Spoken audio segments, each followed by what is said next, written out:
The week that was on Info Live TV. Shalom, I'm Margot Dudkevich.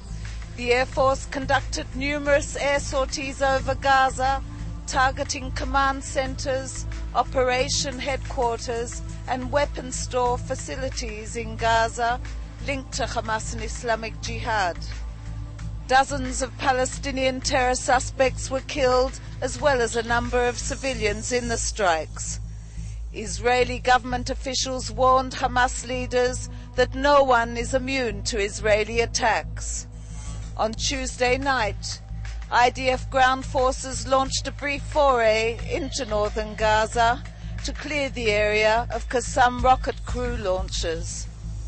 In addition, in the West Bank, security forces have also launched a clampdown on Hamas and overnight Wednesday arrested 33 Palestinian members of Hamas, including key cabinet ministers, as well as parliament members and other terror suspects. Over 200 Qassam rockets have been fired at Israel in the past week, and on Monday night, Sderot resident Shirley Friedman was the town's first fatality in the rocket barrages to hit Western Negev since last week. Thousands of Sderot residents have left the town, seeking refuge in hotels and recreation centers. Many of the residents that have remained behind have expressed outrage over the failure of the government to provide them with shelters and the necessary protection from the rocket attacks.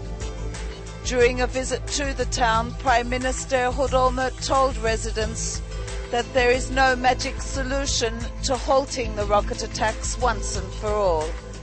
Local Lebanese media reported that the fragile ceasefire between the Lebanese Army and the Palestinian Fatah al-Islam al-Qaida linked group in the Nahal el-Bared refugee camp near Tripoli has broken.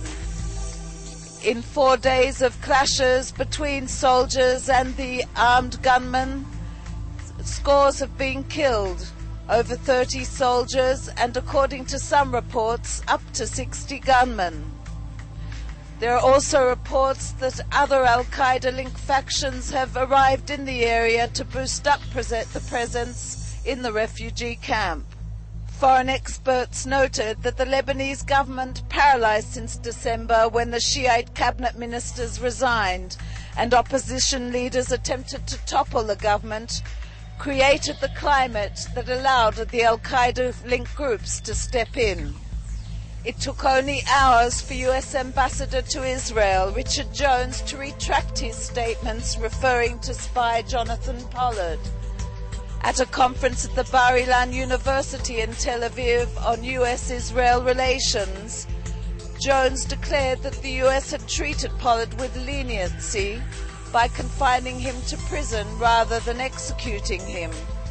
Hours later, after his statements caused an uproar, Jones apologized, saying that the statements made did not reflect his views or that of the US administration.